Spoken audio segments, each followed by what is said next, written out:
Welcome all of you dear students and my dear friends. Welcome back once again. मैं हूं वेद और आज आपके हर एक समस्या का समाधान लेकर हाजिर हूं। बहुत से लड़कों ने मुझसे क्वेश्चन किया, बहुत से पुरुषों ने मुझसे क्वेश्चन किया, बहुत सी महिलाओं ने मुझसे क्वेश्चन किया कि सर, पहले पति के रहते हुए मैंने शादी कर लिया। किसी लड़की का आया कि मैं शादी तो हो गई मेरी, लेकिन फिर भी मैंने शादी कर लिया, अब क्या करूं। आज इसी बात पे चर्चा करेंगे और आप सभी लोगों के समस्याओं का समाधान। और ये वीडियो देखने के बाद, ये जानकारी के बाद आप सुकून का अनुभव करेंगे। आपके मन में जो डर है कि मुझे जेल जाना पड़ेगा, आपके मन में एक एक जो भाव है कि हमें सजा भी होगी, कितने दिनों की होगी, क्या होगी, सामाजिक स्थिति क्या होगी, तमाम बातों की चर्चा करूंगा। दो स्थितियों को मैं आपको आपके साथ बहुत ही स्पष्ट कर देना चाहता हूं। आज का जो हमारा शीर्षक है शादी और कानून, घर वाली बनाम बाहर वाली, आज हम इसी पर बात करेंगे और आपके हर शब्दों का, हर प्रश्नों का जवाब, यानी आपके प्रश्नों में जो शब्द छुपे हुए हैं उनका अर्थ क्या है वो भी बताऊंगा। आपको घबराने की बिल्कुल जरूरत नहीं है, आपको डरने की बिल्कुल जरूरत नहीं है। आपने शादी किया है, कोई गुनाह नहीं किया है। आपने अपने आप को, अपनी लाइफ को चलाने के लिए अगर कोई कदम उठा दिया तो आपने, हो सकता है वो कानून की नजरों में अपराध हो, लेकिन ऐसा अपराध नहीं है जिसे समझा न जा सके और जिसके लिए कोई रास्ता न हो। तो डियर स्टूडेंट, एक बात और क्लियर कर देना चाहता हूं कि अगर आप कोर्ट से बाहर लड़ना चाहते हैं तो मैं आपकी काफी मदद करूंगा, लेकिन कोर्ट के अंदर लड़ना चाहते हैं तब भी मैं मदद करूंगा, लेकिन मैं कोशिश करूंगा कि आपको कोर्ट में जाने की नौबत ही ना आए, आप कोर्ट में कभी ना जाए। तो शादी और कानून के इस शीर्षक में आज जो हमारा चर्चा का विषय है, घर वाली बनाम बाहर वाले, जिज्ञासा बनाम पुरुष का केस देखते हैं। एक ऐसा केस जिसको मैंने बनाया जिज्ञासा बनाम पुरुष। अब इसमें क्या है, कुछ जिज्ञासाएं हैं, उनको भी आप समझ लीजिए, उसके बाद से आप इस चीज को और समझ पाएंगे। शादी के बाद मैंने दूसरी शादी कर ली। जी हाँ, एक शादी तो हुआ आपका, आपने दूसरी शादी कर ली, एक अपराध तो बनता है और आप एक अपराधी हैं, इसमें कोई दो राय नहीं है। मुझ मुझे अपनी साली से प्यार हो गया और मैंने शादी कर ली, यानी पहली पत्नी भी है, यानी आपने सगी बहनों से शादी कर लिया या चचेरी बहनों से शादी कर लिया, यह भी अपराध की श्रेणी में आता है, इसमें भी कोई दो राय नहीं है। शादी के 7 साल बाद मैंने ऑफिस की लड़की से शादी कर लिया। जी हाँ, चलो कोई बात नहीं, आप साथ साथ रहे, आपका मन लग गया, आपका अफेयर हो गया, आपने शादी कर लिया, दैट्स वेरी गुड, कोई बात नहीं। लेकिन अब क्या करना है उसको जानना है। सवाल उठता है क्या अपराध है कि नहीं, तो जी हाँ, बिल्कुल यह अपराध है। दो शादी के बाद मैंने तीसरी शादी कर ली। चलो अच्छी बात है, आपकी क्षमता है, आप उसे अफोर्ड कर सकते हो, दो शादियां, तीन शादियां अफोर्ड कर सकते हो, आपने कर लिया। घबराने की कोई बात नहीं, चिंता की कोई बात नहीं। शादी के 15 साल बाद मैंने अपनी गर्लफ्रेंड से शादी कर ली। चलो, यानी 15 साल बाद भी आप जमा बने हुए हैं, कोई बात नहीं, बहुत अच्छी बात है। आपने अगर 15 साल बाद भी शादी कर ली, फिर भी आपको घबराने की जरूरत नहीं है, क्योंकि आप, हो सकता है कि डिजर्व करते हो। मेरा एक बेटा भी है और मैंने दूसरी शादी कर ली, ये तो बहुत ही शाबाशी की बात है। आप काफी साहसी हैं कि आपने दूसरी शादी कर ली, आपका पूरा परिवार है, आपका बेटा भी, आपकी बेटी भी है, शादी कर लिया। अब सवाल उठता है जिज्ञासा बनाम पुरुष के इस मामले में, ये सभी जो क्वेश्चन है, इसको एक केस में देखा गया और केस में देखने के बाद क्या निर्णय हुआ वो मैं आपके साथ शेयर करता हूं। लेकिन उससे पहले आपको यह भी जानना होगा, ये तो पुरुष पक्ष था, अब आपको देखना होगा पत्नी बनाम बाहर वाला। ये सभी बातें एक पुरुष पर लागू होती थी, लेकिन अब पत्नी के साथ भी कुछ ऐसी बातें लागू होती हैं, उसे भी इस केस को समझने से पहले आपको जानना होगा। पत्नी बनाम बाहर वाला, बाहर वाला आपका बॉयफ्रेंड हो सकता है, बाहर वाला कोई और पुरुष हो सकता है। ठीक है, अब ये क्या कहती है, इस केस को अगर देखा गया तो इसमें क्या है, मैंने अपने पति को छोड़कर अपने बॉयफ्रेंड से शादी कर लिया। चलिए कोई बात नहीं, अगर पुरुष कर सकता है तो लड़की क्यों नहीं कर सकती, वो भी कर सकती है। आपने कोई गुनाह नहीं किया और आपने कोई अपराध नहीं किया। कानून की नजरों में अपराध हो सकता है, लेकिन मॉरली अगर देखा जाए तो कोई अपराध नहीं है।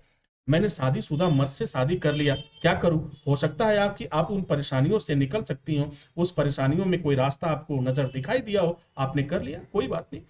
चलो कोई अपराध नहीं, आपको फांसी नहीं होगी, इस बात की गारंटी देता हूं। मैंने अपने ही स्टूडेंट से शादी कर लिया और पति का घर छोड़ दिया। चलो कोई बात नहीं, अगर आप डिजर्व करते हो, अगर आप अफोर्ड करते हो, आपके पास पूरी क्षमता है, तो आपने कर लिया। दुनिया की कोई ताकत आपका कुछ नहीं बिगाड़ सकती, ये गारंटी है। और मैं वादा करता हूं कि आपको परेशान होने की जरूरत नहीं है। मैंने पति के अलावा दो और लोगों से शादी कर लिया, अब क्या करूं। हाँ भाई, कर सकते हैं, कोई दिक्कत नहीं है। किसने रोका है आपको? आपने शादी कर ली है, कोई बात नहीं। अच्छा है, आप हो सकता है कि इसमें भी कुछ अपना भविष्य देख रहे हो, कोई फ्यूचर देख रहे हो, तभी तो आपने किया है। मेरी शादी हो गई है, फिर भी मेरे दूसरे मर्दों के से संबंध है, क्या करूं? जी हाँ, संबंध हो सकते हैं। अब संबंध का मतलब क्या लगाया जाता है, ये बात सोचने वाली बात है और जांच का विषय है। बहरहाल इतनी बात मैंने जो किया, पत्नी बनाम बाहर वाला, और फिर इसके पहले पुरुष पक्ष की जो मैंने बात किया, उन सभी बातों को देखने के बाद ये बात तो साबित होती है कि आपने कुछ ऐसा काम किया है जो आपके मन को क्या कर रहा है, बार बार परेशान कर रहा है। आपके मन में एक चिंता बनी हुई है कि यह अपराध तो नहीं है, मुझे सजा तो नहीं होगी, मुझे जेल तो नहीं जाना पड़ेगा, अगर जेल गया तो क्या होगा, कहीं मेरा करियर तो बर्बाद नहीं हो जाएगा, कहीं मेरी नौकरी तो चली नहीं जाएगी, कहीं मेरे हक हिस्सा जो है, मेरी संपत्ति है, उसमें इसका हिस्सा तो नहीं बन जाएगा। ये तमाम बातें आपको सोने नहीं देती, आपका चैन उड़ा देती हैं, आपका सुकून गायब हो जाता है, आपका चैन गायब हो जाता है। चलिए, आपके सुकून और चैन को लाने के लिए मैं एक बात और आपसे शेयर करता हूं, और इसे जानकर समझकर आपका सुकून भी वापस आएगा, आप चैन से रह भी पाएंगे, और वादा करता हूं आपके चेहरे पे मुस्कुराहट जरूर आएगी। पहले पार्टनर के रहते हुए दूसरी शादी करना अपराध है या नहीं? इस प्रश्न का सीधा सा जवाब है, अगर हम कानूनन देखें तो यह एक अपराध है। एक ऐसा अपराध है जो हमारे समाज में कभी स्वीकार नहीं किया जाता है। ओके, चलो, समाज आज बढ़ चुका है, आज बहुत ज्यादा आप देख रहे हैं कि दुनिया बहुत आगे बढ़ चुकी है, तो खैर ये बहुत मायने नहीं रखता है। तो पहले पार्टनर के रहते हुए दूसरी शादी करना अपराध है, ये आप क्लियर हो गए कि आपने अपराध किया है। चलो, अब अपराधी बन करके इस केस को देखते हैं और समझते हैं। अगर आपने अपराध किया, ठीक है, अपराध किया, वो सिचुएशंस कुछ भी हो सकते हैं। हो सकता है जब आपने शादी किया था उस समय आप दोनों के इमोशंस, दोनों की सोच, दोनों की विचारधारा एक हो, लेकिन धीरे धीरे पता चला कि नहीं नहीं, जो सोच के हमने शादी किया था वो तो हुआ ही नहीं। बार बार आपके साथ, आपके जज्बात के साथ, आपके साथ, या फिर आपकी भावनाओं के साथ अगर मजाक हुआ है, तो आपने ये कदम उठाया है। मैं दावे के साथ कह सकता हूं, जब तक आपकी भावनाओं को ठेस नहीं पहुंचेगा, जब तक आपकी भावनाएं चोटिल नहीं होगी, तब तक आप इस तरह के अपराध नहीं कर सकते। और मैं ये बात भी कहता हूं कि अगर ऐसा अपराध हुआ है तो फिर उसमें चांसेस क्या बनते हैं? चांसेस बनते हैं, अगर समझदारी से आपने काम किया तो शायद कुछ संभावनाएं बनती हैं, अन्यथा रास्ता और आगे चलता जाता है, वापस लौटने की संभावना बिल्कुल ना के बराबर हो जाती है। बहुत कम ऐसे केसेज हैं जिसमें वापस लौटने की संभावनाएं बनती हैं। तो ये बात तो क्लियर हो गई कि यह अपराध है। अब अपराध तो है, इसकी सजा भी है।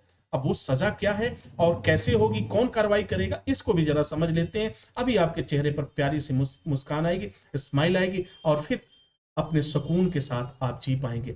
इसके साथ साथ मैं आपको वो तरीका भी बताऊंगा, वो रास्ता भी बताऊंगा कि एक ऐसा उपाय, जैसे ही आप उस उपाय को करेंगे, दुनिया का कोई भी कानून आपका कुछ भी नहीं बिगाड़ सकता। आप कभी भी परेशान नहीं होंगे और कभी चिंता करने की जरूरत नहीं है। अब देखो, अगर अपराध है तो किस सेक्शन के अंतर्गत? तो हमारे यहाँ जो इंडियन पिनल कोड है, जो भारतीय दंड संहिता है, 494 के तहत यह पनिशेबल, यानी ये क्या है, इसमें सजा का प्रावधान है। आपने अपराध किया है, कितने साल की सजा होगी? 7 साल की सजा आपकी हो सकती है। और माफ कीजिएगा, सजा ही नहीं होगी, अगर ये सब कुछ साबित हुआ तो सजा के साथ आपको जुर्माना भी भरना पड़ेगा। और सजा हो गई, अब सजा के बाद, आप सजा भी हो गई, जुर्माना भी हो गया, आपने जेल भी काट लिया, उसके बाद क्या होगा? सजा के बाद क्या होगा, बताता हूं आपको इसके बाद क्या होगा।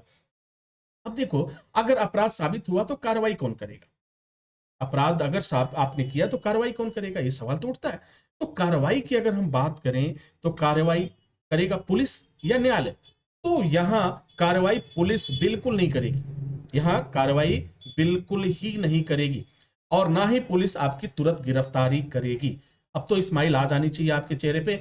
इस केस में, यह एक ऐसा केस है जो जिसमें पुलिस आपकी तत्काल गिरफ्तारी नहीं कर सकती, पुलिस आप पर कोई कार्रवाई नहीं कर सकती।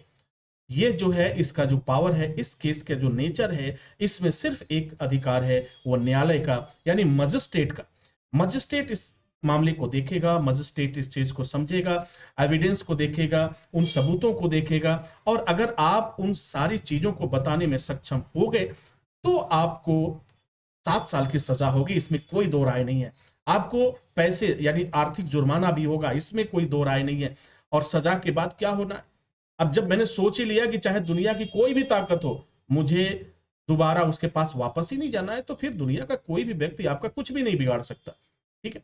तो तुरंत गिरफ्तारी होगी या नहीं? आपकी गिरफ्तारी नहीं होगी, कोई बात नहीं। अब आपके मन में एक सवाल और होता है कि अगर मान लो कि तुरंत गिरफ्तारी नहीं हुई, मजिस्ट्रेट ने आदेश दिया, न्यायालय ने आदेश दिया, कुछ दिन बाद हमारी गिरफ्तारी हो गई, तो उस समय क्या होगा? जमानत मिलेगा या नहीं मिलेगा, या 7 साल मुझे जेल रहना पड़ेगा? एक बार और मुस्कुरा लीजिए, पति हो या पत्नी हो, दोनों लोग मुस्कुरा लीजिए, क्योंकि आपको जेल में ज्यादा दिन नहीं रहना पड़ेगा, क्योंकि यह बेलेबल है, ये आपका राइट है, इसमें आपको जमानत मिल जाती है। अब जमानत भी मिल गई, कोर्ट में मुकदमा भी चल रहा है, सब कुछ चल रहा है, अब क्या परेशानी है? अब तो शायद आपका सुकून भी वापस आ चुका होगा, आपका चैन भी वापस आ चुका होगा, और आप मुस्कुरा रहे हैं। लेकिन आप बहुत ज्यादा आपको खुश होने की जरूरत नहीं है। ये तो थोड़ा सा आपको सहूलियत मिला, लेकिन इसके साथ साथ कुछ और भी कार्य करने होते हैं, और वह उपाय करने होते हैं। यदि आपने नहीं किया तो फिर 7 साल की सजा भी होगी, आपको वहां रहना भी पड़ेगा, और हो सकता है कि आपको जमानत भी ना मिले। तो सावधान रहना बहुत ही जरूरी है। अब dear students, my dear friends, दो तरह की बातें यहाँ पे निकल के आ रही हैं। आप सोच रहे होगे कि सर आप ये कह रहे हो कि चिंता की कोई बात नहीं है, आप मुस्कुराते रहो, फिर कहते हो डरा भी रहे हो। लेकिन दोनों बातें, अगर आपने एक गलती तो आपने कर दिया, एक गलती आपने क्या किया कि आपने पहले पार्टनर के रहते हुए दूसरी शादी कर लिया। लड़की ने भी गलती किया, लड़के ने भी गलती किया, इसका अपराध तो बनता है। अब देखो, दूसरी गलती ये मत करना कि इस अपराध के बाद भी जेल का रास्ता तुम्हारा खुल जाए। अब उसके लिए अगर आपको कोई दिक्कत होती है, कोई दिक्कत महसूस होती है, तो आप मुझसे जरूर संपर्क कर सकते हैं, मुझसे बात कर सकते हैं, मुझसे परामर्श ले सकते हैं, और मैं आपसे वादा करता हूं कि आपको कोई परेशानी नहीं होने दूंगा। चाहे ये सफर आपका शादी से शुरू होकर के जेल तक जाए, जेल से वापसी तक आए, लेकिन पहली बात, मैं जेल की नौबत ही नहीं आने दूंगा। आपको न्यायालय में जाने का मौका ही नहीं मिलेगा, और आपका मामला वैसे ही सुलझ जाएगा, और आप एक अच्छी मुस्कुराहट के साथ, अच्छे स्माइल के साथ अपनी लाइफ को एंजॉय कर पाएंगे। डियर स्टूडेंट्स, आई होप कि ये सारी चीजें आप समझ चुके होंगे, जान चुके होंगे। इसी के साथ इजाजत चाहेंगे। अब चिंता मत करना, अब परेशान मत होना। चाहे जिस तरह से भी किया हो, आपने शादी किया है, कोई अपराध नहीं किया, कोई आतंकवाद नहीं किया, कोई डाका नहीं डाला, कोई देशद्रोह नहीं किया, कोई राष्ट्रद्रोह नहीं किया, तो आपको चिंता की जरूरत नहीं है। क्योंकि कुछ ऐसे मामले होते हैं जहां पर आपको कुछ अधिकार हैं, कुछ आपको कॉन्स्टिट्यूशन, कुछ आपका संविधान आपको अधिकार देता है, कुछ राइट्स हैं आपके, और उस राइट्स के आधार पर आप बच जाते हैं। उम्मीद करता हूं कि जानकारी आपके लिए काफी फायदेमंद होगा। और प्लीज एक काम और मैं आपसे कहना चाहता हूं कि भूलकर भी कभी भी परेशानियों से तंग आकर सुसाइड करने की कोशिश मत करना, आत्महत्या करने की कोशिश मत करना, या किसी भी तरह की वो कोई गलत कदम उठाने का प्रयास मत करना। अगर आपको कोई रास्ता समझ में नहीं आता है, तो एक बार मुझसे जरूर बात करना, एक बार जरूर कोशिश करना। अगर इतना बड़ा कदम उठा चुके हो, तो एक बार मुझसे बात करने में कोई परेशानी नहीं होनी चाहिए। इसी के साथ इजाजत चाहेंगे, नेक्स्ट वीडियो में हाजिर होंगे। तब तक के लिए wish you all the best. Thank you for watching, thank you for learning.